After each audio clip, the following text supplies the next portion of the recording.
ಕಾಮಾಲೆ ಕಣ್ಣಿಗೆ ಈ ಡೆವಲಪ್ಮೆಂಟ್ ಎಲ್ಲ ಎಲ್ಲಿ ಕಾಣಿಸಿಲ್ಲ. ಮಂಜುನಾಥ ಸ್ವಾಮಿಯವರ ಒಂದು ಸನ್ನಿಧಾನದಲ್ಲಿ ನಾನು ಪ್ರಮಾಣ ಮಾಡೋಕೆ ರೆಡಿ ಇದ್ದೀನಿ. ಮಾನ್ಯ ರಾಜೇಂದ್ರ ಗೌಡರು ಒಂದು ಹೇಳಿದ್ದಾರೆ, ಸುಳ್ಳು ಆರೋಪಗಳನ್ನು ನೀಲಕಂಠೇಗೌಡರು ಕಾನೂನಿಗೆ ವಿರುದ್ಧ ಅಂತೇಳಿ. ಮತ್ತೆ ರಾಜೇಂದ್ರ ಗೌಡರು ಇದನ್ನ ಅವರು ಮೊದಲು ತಿಳ್ಕೋಬೇಕು. ಏನು ನಾನು ಕೆಲಸ ಮಾಡಿಲ್ಲ ಅಂತ ಅಭಿವೃದ್ಧಿ ಕೆಲಸಗಳನ್ನು ಮಾಡೋದಕ್ಕೆ ಕರೋನಾ ಇತ್ತು 2 ವರ್ಷ. 50 ಕಂಪ್ಯೂಟರ್ಗಳನ್ನು ಕೊಟ್ಟಿದ್ದೀವಿ, ರಬ್ಬರ್ ಮ್ಯಾಟ್ ಒಂದು ಕೊಟ್ಟಿಲ್ಲ ಅಂತ ಹೇಳ್ತಾರೆ. ಹಾಲಿನ ಉದ್ದಿಮೆ ಬಗ್ಗೆ ಸಾಮಾನ್ಯ ಜ್ಞಾನ ಕೂಡ ಇಲ್ಲ ಅಂತ ಕಾಣಿಸುತ್ತೆ. ಇದೆಲ್ಲ ನೋಡ್ತಕ್ಕಂಥವ್ರು ಅಧಿಕಾರಿಗಳು ಆರೋಪ ಮಾಡೋದಕ್ಕೋಸ್ಕರವಾಗಿ ಆರೋಪ ಮಾಡಿದ್ದಾರೆ ಅಷ್ಟೇನೆ. ಬಹುಶಃ ಇದೆಲ್ಲ ಅವ್ರಿಗೆ ಅಭ್ಯಾಸ ಆಗಿದೆ ಅಂತ ಕಾಣಿಸುತ್ತೆ. ನಾವು ಹೋಗಿ ಅಧಿಕಾರಿಗಳ ಮೇಲೆ ಗಲಾಟೆ ಮಾಡಿದ್ವಿ. ನಾರಾಯಣ ಸ್ವಾಮಿ ಅವ್ರ ಬಗ್ಗೆ ಮಾತಾಡಲ್ಲಂತೆ ಇವರು. ಇದುವರೆಗೂ ಕೂಡ ನನ್ನ ಇಡಿ ಅವರು ಯಾವುದೂ ವಿಚಾರಣೆ ಮಾಡಿಲ್ಲ.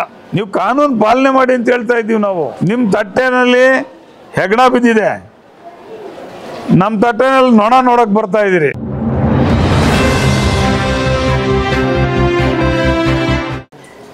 ನಿನ್ನೆ ದಿನ ಮುಳಬಾಗಿಲು ತಾಲೂಕಿನ ಕಾಂಗ್ರೆಸ್ ನಾಯಕರಾದಂಥ ನೀಲಕಂಠೇಗೌಡರು ಮತ್ತು ರಾಜೇಂದ್ರ ಗೌಡರು ಕೆಲವು ಸುಳ್ಳು ಆರೋಪಗಳನ್ನು ಮಾಡಿ ಯಾವುದೇ ರೀತಿಯಾದಂಥ ಪುರಾವೆಗಳಿಲ್ಲದೆ, ದಾಖಲೆಗಳಿಲ್ಲದೆ ಮಿಥ್ಯಾರೋಪಗಳನ್ನು ಮಾಡಿರೋದನ್ನು ಗಮನಿಸಿ ಈ ಒಂದು ಪತ್ರಿಕಾಗೋಷ್ಠಿಯನ್ನು ಇವತ್ತು ಕರೆದಿದ್ದೀನಿ. ಮುಖ್ಯವಾಗಿ ಹಲವು ವಿಚಾರಗಳನ್ನು ನಾವು ಕೋಲಾರದ ಹಾಲು ಒಕ್ಕೂಟದಲ್ಲಿ ಅಧಿಕಾರಿಗಳನ್ನು ಕೇಳಿದ್ದಂಥದ್ದು, ಅಬ್ಜೆಕ್ಷನ್ನು ಕಾಲ್ ಮಾಡದೆ ಮತ್ತು ಯಾವುದೇ ಸಾಮಾನ್ಯ ಸಭೆ ಕರೆದೆ ಇವರು ಕ್ಷೇತ್ರ ವಿಂಗಡಣೆ ಮಾಡಿರ್ತಕ್ಕಂಥದ್ದು ಕಾನೂನಿಗೆ ವಿರುದ್ಧ ಅಂಥೇಳಿ ನಾವು ಹೇಳಿದ್ವಿ. ಅದೇ ಪ್ರಕಾರವಾಗಿ ಇವರು ಮಾಡಿರುವ ಕ್ಷೇತ್ರ ವಿಂಗಡಣೆ ಸರಿ ಇಲ್ಲ ಅಂಥೇಳಿ ನ್ಯಾಯಾಲಯದ ಮೆಟ್ಲು ಕೂಡ ಬಂಗಾರಪೇಟೆ ತಾಲೂಕಿನ ಅಧ್ಯಕ್ಷರು ನ್ಯಾಯಾಲಯದಲ್ಲಿ ದಾವೆ ಹೂಡಿದರು. ಆ ದಾವೆಯಲ್ಲಿ ಕೂಡ ಘನ ನ್ಯಾಯಾಲಯ ಇವರು ಮಾಡಿರ್ತಕ್ಕಂಥದ್ದು ಸರಿ ಇಲ್ಲ, ನೋಟಿಸ್ಗಳನ್ನು ನೀಡಬೇಕಾಗಿತ್ತು, ತಕರಾರನ್ನು ಕೇಳಬೇಕಾಗಿತ್ತು, ಜೊತೆಗೆ ಸಾಮಾನ್ಯ ಸಭೆ ನಡೆಸಬೇಕಾಗಿತ್ತು ಅಂಥೇಳಿ ಕೋರ್ಟೇ ಚಿಮ್ಮರಿ ಹಾಕಿ ಮತ್ತೆ ನೀವು ಅಬ್ಜೆಕ್ಷನ್ ಕಾಲ್ ಮಾಡಿ ಸಾಮಾನ್ಯ ಸಭೆ ನಡೆಸಿ ಮಾಡಿ ಅಂಥೇಳಿ ಆಜ್ಞೆ ಮಾಡಿದೆ. ಬಹುಶಃ ಇದು ನಮ್ಮ ಮಾಜಿ ನಿರ್ದೇಶಕರಿಗೆ ಇದು ಗೊತ್ತಿಲ್ಲ ಅಂತ ಕಾಣಿಸುತ್ತೆ. ಇದನ್ನು ದಯವಿಟ್ಟು ಕೋರ್ಟಿನ ಆದೇಶವನ್ನು 13/2 ಪ್ರಕಾರ 12/6 ಪ್ರಕಾರ ಮಾಡಿಲ್ಲ ಅನ್ನೋ ಒಂದು ನಿರ್ದೇಶನ ನೀಡಿ ವಜಾ ಮಾಡಿದೆ, ಸ್ಕ್ವಾಶ್ ಮಾಡಿದೆ ಆ ಆರ್ಡ್ರನ್ನ. ಇದನ್ನು ಅವರು ಮೊದಲು ತಿಳ್ಕೋಬೇಕು. ಇದ್ರ ಬಗ್ಗೆ ನಾವು ಮಾತಾಡಿದ್ದೀವಿ ಹೊರತು ಬೇರೆ ಇನ್ಯಾವುದೇ ಇಲ್ಲ. ಅಲ್ಲದೆ ಇದ್ದರೂ ಕೂಡ ವಿನಾಕಾರಣ ಅನೇಕ ಮುಳಬಾಗಿಲು ತಾಲೂಕಿನಲ್ಲಿ ಏನೂ ನಾನು ಕೆಲಸ ಮಾಡಿಲ್ಲ ಅಂತ ಒಂದು ಆಪಾದನೆನ ಮಾಡಿದ್ದಾರೆ. ಏನೂ ಕೆಲಸ ಮಾಡದೇ ಇದ್ದರೆ ಮುಳಬಾಗಿಲು ತಾಲೂಕಿನ ಎಲ್ಲ ಅಧ್ಯಕ್ಷರು ಕೂಡ 3ನೇ ಬಾರಿ ನನ್ನನ್ನು ಚುನಾಯಿಸ್ತಾ ಇರಲಿಲ್ಲ. ನನ್ನನ್ನು 3ನೇ ಬಾರಿ ಚುನಾಯಿಸಿರೋದೇ ಗೊತ್ತಾಗ್ತದೆ ಜನಗಳಿಗೆ ಮತ್ತು ಅಧ್ಯಕ್ಷರುಗಳಿಗೆ ನನ್ನ ಮೇಲೆ ವಿಶ್ವಾಸ ಇದೆ ಅಂತೇಳಿ. ಮತ್ತು ಈ 5 ವರ್ಷದಲ್ಲಿ ನಾನೇನು ಕೆಲಸ ಮಾಡಿಲ್ಲ ಅಂತೇಳಿ ಹೇಳ್ತಾರೆ. ಕೆಲಸ ಮಾಡಿಲ್ಲ, ಒಂದೇ ಒಂದು ರಬ್ಬರ್ ಮ್ಯಾಟ್ ಕೂಡ ಕೊಟ್ಟಿಲ್ಲ ಅಂತ ಹೇಳ್ತಾರೆ. ಇದು ನಾನು ಅಂಕಿ ಅಂಶ ನೀಡ್ತಾ ಸ್ವಲ್ಪ ಹಿಂದೆ ನೀಡೋದಕ್ಕೆ ಇಚ್ಛೆ ಪಡ್ತಾ ಇದ್ದೇನೆ. 5 ವರ್ಷದಲ್ಲಿ 2 ವರ್ಷ ಕರೋನಾ ಇತ್ತು. ಆ ಸಂದರ್ಭದಲ್ಲಿ ಯಾವುದೇ ರೀತಿಯಾದಂಥ ಅಭಿವೃದ್ಧಿ ಕೆಲಸಗಳನ್ನು ಮಾಡೋದಕ್ಕೆ ಕರೋನಾ ಇತ್ತು 2 ವರ್ಷ, ಮತ್ತೆ 1.5 ವರ್ಷ ವಿಭಾಗ ಆಗೋ ಪ್ರಕ್ರಿಯೆ ಚಾಲನೆಯಲ್ಲಿತ್ತು. ಆದರೂ ಕೂಡ ಇಷ್ಟೆಲ್ಲ ಕಷ್ಟಗಳಿದ್ದರೂ ಕೂಡ ನಾವು ಕೇವಲ ನಮಗೆ ಕೆಲಸ ಮಾಡೋದಕ್ಕೆ ಸಿಕ್ಕಿದ್ದು 2.5 ವರ್ಷ. ಆ 2.5 ವರ್ಷದಲ್ಲಿ ಮೇವು ಕತ್ತರಿಸೋ ಯಂತ್ರಗಳು 177 ಯಂತ್ರಗಳನ್ನು ಕೊಟ್ಟಿದ್ದೀವಿ. ಮೇವು ಕತ್ತರಿಸೋ ಯಂತ್ರಗಳು. ಮತ್ತು AMC ಘಟಕ ಅಂದರೆ ಕಂಪ್ಯೂಟ್ರು ಮತ್ತು ಇವುಗಳನ್ನು 50 ಕಂಪ್ಯೂಟ್ರುಗಳನ್ನು ಕೊಟ್ಟಿದ್ದೀವಿ. ಹಸುಗಳ ರಬ್ಬರ್ ಮ್ಯಾಟ್ ಒಂದು ಕೊಟ್ಟಿಲ್ಲ ಅಂತ ಹೇಳ್ತಾರೆ. 7,000 ರಬ್ಬರ್ ಮ್ಯಾಟನ್ನು ಬರೀ 3 ವರ್ಷದಲ್ಲಿ ಕೊಟ್ಟಿದ್ದೀವಿ. 2 ವರ್ಷ ಕರೋನಾ ಇದ್ದರೂ ಕೂಡ ಮತ್ತೆ 3 ವರ್ಷದಲ್ಲಿ 7,000 ರಬ್ಬರ್ ಮ್ಯಾಟ್ ಕೊಟ್ಟಿದ್ದೀವಿ. ಆಮೇಲೆ ಸುಮಾರು 30 ಇನ್ನೂ ಸ್ವಲ್ಪ ಮುಂದೆ ಹಾಕೊಂಡು ಸುಮಾರು 30 ಸಂಘಗಳು ಹೊಸ ಕಟ್ಟಡ ಕಟ್ಟೋದಕ್ಕೆ ಅನುದಾನ ಕೊಡಿಸಿದ್ದೀನಿ. 30 ಸಂಘಗಳಲ್ಲಿ 3 ವರ್ಷದಲ್ಲಿ ಕಟ್ಟಡ ಕಟ್ಕೊಂಡಿದ್ದಾರೆ. ಇದೆಲ್ಲ ಪಾಪ ಅವರಿಗೆ ಕಾಮಾಲೆ ಕಣ್ಣಿಗೆ ಈ ಡೆವಲಪ್ಮೆಂಟ್ ಎಲ್ಲ ಎಲ್ಲಿ ಕಾಣಿಸಿಲ್ಲ. ಇದಲ್ದೇನೆ ಇನ್ನೊಂದು ಆಪಾದನೆ ಮಾಡಿದ್ದಾರೆ. BMCನಲ್ಲಿ 42 BMCನಲ್ಲಿ ಕಲಬೆರಕೆ ಮಾಡ್ತಾ ಇದ್ದಾರೆ ಅಂತ. ಬಹುಶಃ ಇವರಿಗೆ ಹಾಲಿನ ಉದ್ದಿಮೆ ಬಗ್ಗೆ ಸಾಮಾನ್ಯ ಜ್ಞಾನ ಕೂಡ ಇಲ್ಲ ಅಂತ ಕಾಣಿಸುತ್ತೆ. ಯಾಕೆಂತಂದರೆ ಕೋಲಾರದ ಇದರಲ್ಲಿ ಒಂದು ಘಟಕ ಇರುತ್ತೆ. ಅದೇನು ಅಂತಂದರೆ ಕ್ವಾಲಿಟಿ ಚೆಕ್ ಅಂತ, ಗುಣಮಟ್ಟನ ತಪಾಸಣೆ ಮಾಡುವಂಥ ಒಂದು ಘಟಕ ಇರುತ್ತೆ. ಆ ಘಟಕದಲ್ಲಿ BMCಯಿಂದ ಹಾಲು ಹೋದ ತಕ್ಷಣ ಆ ಘಟಕದಲ್ಲಿ ಅದನ್ನು ಪರೀಕ್ಷೆ ಮಾಡಿ ಸಾಲ್ಟ್ ಪಾಸಿಟಿವ್ ಇದೆಯಾ, ಶುಗರ್ ಪಾಸಿಟಿವ್ ಇದೆಯಾ, ಅಥವಾ ಗುಣಮಟ್ಟಕ್ಕೆ ನೀರು ಹಾಕಿದಾರಾ, ಇದನ್ನು ನೋಡಿ ಹಾಲನ್ನು ಅವರು ಗುಣಮಟ್ಟವನ್ನು ತಗೊಳ್ಳೋದು. ಇದೆಲ್ಲ ನೋಡ್ತಕ್ಕಂಥವರು ಅಧಿಕಾರಿಗಳು.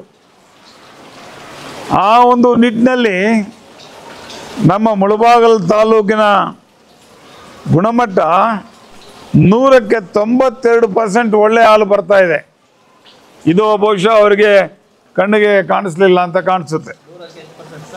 100ಕ್ಕೆ 92% ಹಾಲು ಉತ್ತಮವಾದ ಹಾಲು ಅಂತ ಬರ್ತಾ ಇದೆ ಅಂತೇಳಿ ನಮ್ಮ ಗುಣಮಟ್ಟದ ವಿಭಾಗ, ನಮ್ಮ ಇವರೇನೆ ನಮಗೆ ಪ್ರತಿದಿನ ಗುಣಮಟ್ಟ ಬರ್ತದೆ. ಹಾಗೆಯೇ ಬಹುಶಃ ಇವ್ರ ಜೊತೆನೇ ಕೂತಿದ್ರು 4-5 ಜನ BMC ಅವರು. ಸನ್ಯಾಸಿನಲ್ಲಿ BMC ಅವರು ಕೂತಿದ್ರು. ಈ ಗಡ್ಡೂರು BMC ಇವರೇ ಇದ್ದಾರೆ. ಮತ್ತು ಗುಮ್ಲಾಪುರ BMC ಅಮರ್ ಅಂತ ಕೂತಿದ್ದಾರೆ. ಹಾಗೇನಾದರೂ ಕಲಬೆರಕೆ ಇದ್ದಿದ್ರೆ ಅವರೇ ಹೇಳ್ಬೋದಾಗಿತ್ತಲ್ಲ. ಅವ್ರು ಯಾರು ಕೂಡ ಅದನ್ನು ಹೇಳೋ ಒಂದು ಇದರಲ್ಲಿಲ್ಲ. ಅಂದರೆ ಸುಮ್ಮನೆ ಆರೋಪ ಮಾಡಬೇಕು, ಆರೋಪ ಮಾಡೋದಕ್ಕೋಸ್ಕರವಾಗಿ ಆರೋಪ ಮಾಡಿದ್ದಾರೆ ಅಷ್ಟೇ. ಮತ್ತು ಇನ್ನೊಂದು ಏನಂದರೆ ಇನ್ಶೂರೆನ್ಸ್ ದುಡ್ಡಲ್ಲಿ 10-15 ಸಾವಿರ ರೂಪಾಯಿ ತಗೋತಾ ಇದ್ರು ಅಧಿಕಾರಿಗಳ ಮುಖಾಂತರ ಅಂತ.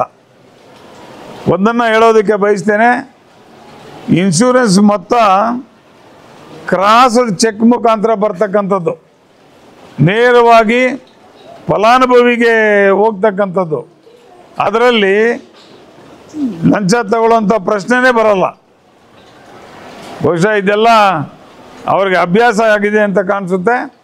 ಆ ಅಭ್ಯಾಸಕ್ಕೆ ಅವರು ಅದನ್ನು ದೋಷಾರೋಪಣೆ ಮಾಡಿದ್ದಾರೆ ಅಂತ ಭಾವನೆ. ಮತ್ತು ಇನ್ನೊಂದು ಹೇಳಿದ್ದಾರೆ, ಬಿಸನಹಳ್ಳಿ ಸಾಮೇಗೌಡರ ಊರಿನಲ್ಲಿ ಹಾಳಾಗೋಗಿದೆ, ಅಲ್ಲಿ ಹಣನೇ ಇಲ್ಲ ಅಂತ ಅದಕ್ಕೆ ಅವರೇ ಸಮಜಾಯಿಷಿ ಕೊಡ್ತಾರೆ. ಮತ್ತು ಇನ್ನೊಂದು ಉಪ್ಪರಹಳ್ಳಿ ಮತ್ತು ಶಿವನಾರಹಳ್ಳಿ ಓಪನ್ ಆದಾಗ ನಾವು ಏನೋ ಅಧ್ಯಕ್ಷರಿಗೆ ನಾವು ಇದು ಮಾಡಲಿಲ್ಲ ಅಂತ. ಇದನ್ನು ಅವ್ರು ಹೇಳಬೇಕಾಗಿಲ್ಲ, ಅಲ್ಲಿನ ಅಧ್ಯಕ್ಷರು ಹೇಳಬೇಕಾಗ್ತದೆ. ಆ ಒಂದು ಫಂಕ್ಷನ್ ಮಾಡ್ತಕ್ಕಂಥದ್ದು ಆ ಸಂಸ್ಥೆಗೆ ಸೇರಿರೋರು, ಆ ಸಂಸ್ಥೆಗೆ ಸೇರಿರೋ ಅಧ್ಯಕ್ಷರು ಆಡಳಿತ ಮಂಡಳಿಗೆ ಬಿಟ್ಟಿರ್ತಕ್ಕಂಥ ವಿಚಾರ. ಇದಕ್ಕೂ ಅವ್ರಿಗೂ ಸಂಬಂಧ ಇಲ್ಲ. ಸುಮ್ಮನೆ ಆರೋಪ ಮಾಡಬೇಕು, ಆರೋಪ ಮಾಡಿದ್ದಾರೆ. ಮತ್ತು ಮಾಜಿ ಅಧ್ಯಕ್ಷರಾದಂಥ ನಮ್ಮ KY ನಂಜೇಗೌಡರು ಅವರು ಪೇಪರ್ನಲ್ಲಿ ಈಗಾಗಲೇ ನಾವು ಹೋಗಿ ಅಲ್ಲಿ ದಾಂಧಲೆ ಮಾಡಿದ್ವಿ, ನಾವು ಹೋಗಿ ಅಧಿಕಾರಿಗಳ ಮೇಲೆ ಗಲಾಟೆ ಮಾಡಿದ್ವಿ ಅಂತ ಹೇಳ್ತಾರೆ. ನಾವು ನ್ಯಾಯ ಕೇಳಕ್ಕೆ ಹೋಗಿರೋದು, ನಾವು ಯಾರ ಮೇಲೂ ದಾಂಧಲೆ ಮಾಡಿಲ್ಲ, ನಾವು ಯಾರ ಮೇಲೂ ಅವಾಚ್ಯ ಶಬ್ದಗಳನ್ನು ಉಪಯೋಗಿಸಿಲ್ಲ. ಕಾನೂನು ಪ್ರಕಾರ ಯಾಕೆ ಮಾಡಲಿಲ್ಲ ನೀವು ಅಂತ ಕೇಳೋದು ತಪ್ಪ? ನಂಜೇಗೌಡರು ಹೇಳ್ತಾರೆ ನಾನು ಯಾವುದು ಲಿಸ್ಟ್ ಕೊಟ್ಟಿಲ್ಲ, ನಾನು ಯಾವುದು ಲಿಸ್ಟ್ ಮಾಡಿಲ್ಲ ಅಂತ.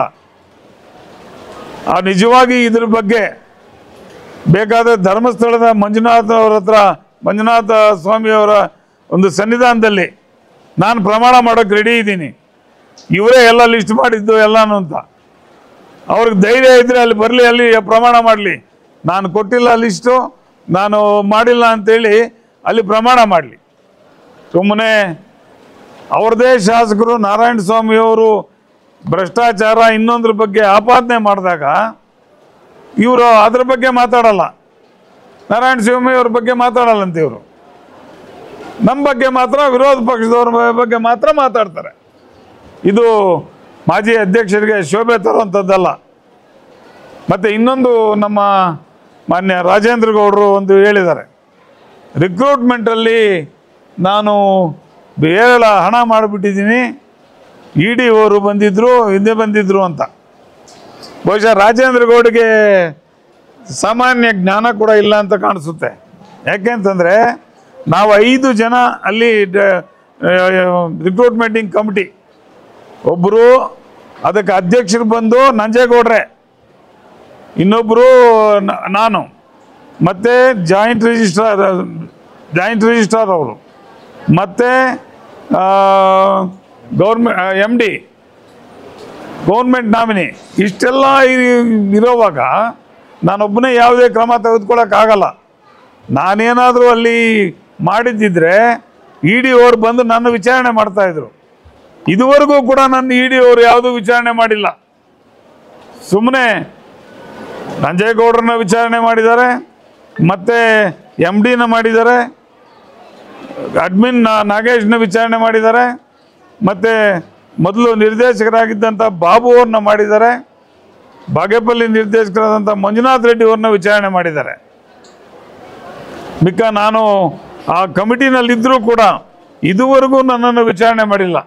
ಇದರ ಅರ್ಥ ಏನು ಅಂದರೆ ನಾವು ಪಾರದರ್ಶಕವಾಗಿದ್ದೀವಿ, ನಾವು ಯಾವುದೇ ರೀತಿಯಾದಂಥ ಇದನ್ನು ಕೂಡ ಮಾಡಿಲ್ಲ, ನಾವು ಭ್ರಷ್ಟಾಚಾರ ಮಾಡಿಲ್ಲ ಅಂತೇಳಿ ಇದೇ ಸಾಬೀತಾಗುತ್ತೆ. ನಂಜೇಗೌಡರು ಅವ್ರಿಗೆ 5 ವರ್ಷ ಕಾಲ ನಾವು ಪೂರ್ತಿಯಾಗಿ ಅವ್ರಿಗೆ ಬೆಂಬಲ ಕೊಟ್ಟಿದ್ದೀವಿ. ಜೊತೆಗೆ ನಾವು ಅಲ್ಲಿ ಭ್ರಷ್ಟಾಚಾರ ಆಗಿದೆ ಅಂತ ಯಾವುದೂ ನಾನು ಹೇಳಿಲ್ಲ. ಒಳ್ಳೆಯ ಕೆಲಸಗಳನ್ನ ಮಾಡಿದ್ದೀರಿ, ಆದರೆ ಎಲ್ಲ ಕೆಲಸ ಆದಮೇಲೆ ಈ ರೀತಿ ಯಾಕೆ ಕಾನೂನಿಗೆ ಗೌರವ ಕೊಡದೆ ಮಾಡ್ತಾ ಇದ್ದೀರಿ ಅಂತ ಅವ್ರನ್ನ ಪ್ರಶ್ನೆ ಮಾಡ್ತಾ ಇದ್ದೀನಿ ಅಷ್ಟೆ. ಚೆನ್ನಾಗಿತ್ತು ಅಂದರೆ ಈಗ ನಾನು ಹೇಳೋದು ನಿಮಗೆ, ನಾನು ಮೊನ್ನೆ ಕರೆ ಕೊಟ್ಟರು. ಮೊನ್ನೆ ಆಗಿರ್ತಕ್ಕಂಥದ್ದು ಪೂರ್ವಕ್ಕಿರೋ ಇವುಗಳನ್ನು ಪಂಚಾಯಿತಿಗಳನ್ನು ಪಶ್ಚಿಮಕ್ಕೆ ಹಾಕಿ, ಪಶ್ಚಿಮಕ್ಕಿರುವಂತಕ್ಕಂಥ ಇವನ್ನ ಪಂಚಾಯಿತಿಗಳನ್ನ ಪೂರ್ವಕ್ಕೆ ಹಾಕಿದ್ದನ್ನ ಕ್ವಶನ್ ಮಾಡಿದ್ದೀವಿ. ಕಣ್ಮುಂದೆ ಇದೆ ಇದು. ಈಗ ಗುಮ್ಮಕಲ್ಲು ಅಲ್ಲೇ ಇದೆ, ಪಿಚ್ಗುಂಡಲ್ಲಿ ಇದೆ, ಅದರ ಪಕ್ಕದಲ್ಲಿ ಮಲ್ನಾಯಕನಹಳ್ಳಿ ಬರುತ್ತೆ, ಅದರ ಪಕ್ಕದಲ್ಲಿ ತಿಮರಾಸ್ ಬಲ್ಲಿ ಬರುತ್ತೆ. ಅವುಗಳನ್ನು ಹಾಕದೆ ಎಲ್ಲೋ ಇರ್ತಕ್ಕಂಥ ಆವಣಿ ಬಲ್ಲ ಇವುಗಳನ್ನು ಹಾಕೋದು ಎಷ್ಟು ಸಮಂಜಸ? ಕಾನೂನು ಹಾಗೆ ಹೇಳುತ್ತಾ? ಕಾನೂನು ಹೇಳೋದು ಹತ್ತಿರದ ಇದರಲ್ಲಿ ಮಾಡಿ, ಆಮೇಲೆ ಅನುಪಾತದಲ್ಲಿ ಸರಿಯಾಗಿರಬೇಕು ಅಂತ ಕಾನೂನಲ್ಲಿ ಹೇಳುತ್ತೆ. ನೀವು ಕಾನೂನು ಪಾಲನೆ ಮಾಡಿ ಅಂತ ಹೇಳ್ತಾ ಇದ್ದೀವಿ ನಾವು, ಬಿಟ್ಟು ಬೇರೆ ಏನು ಹೇಳ್ತಾ ಇಲ್ಲ ನಾವು. ನಿಮ್ಮ ತಟ್ಟೆನಲ್ಲಿ ಹೆಗಣ ಬಿದ್ದಿದೆ, ನಮ್ಮ ತಟ್ಟೆನಲ್ಲಿ ನೊಣ ನೋಡೋಕೆ ಬರ್ತಾ ಇದ್ದೀರಿ. ಫಸ್ಟು ನಿಮ್ಮ ತಟ್ಟೆಯಲ್ಲಿ ಹೆಗ್ಣನ ನೋಡ್ಕೊಳ್ಳಿ. ಇನ್ನೊಂದು ಹೇಳ್ತಾರೆ, ದೆವ್ವದ ಬಾಯಲ್ಲಿ ಹೋಗೋದು ಇದು ಭಗವದ್ಗೀತೆ ಅಂತ. ಹಂಗೆ ಮಾಡೋದು ಬೇಡ. ನಮ್ಮ ಸಾಮೇಗೌಡರು ಮಾತಾಡ್ತಾರೆ.